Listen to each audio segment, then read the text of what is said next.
దీపం కొందరిదా, అడవిని సైతం వెలుగు కదా. ఎల్లలు లేని చల్లని గాలి అందరి కోసం అందును కాదా.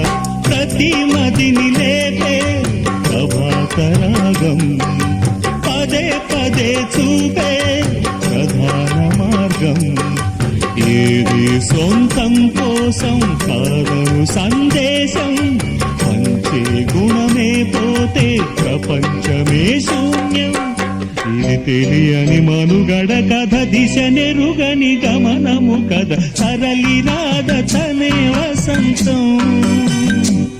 తన దరికి రాని వనా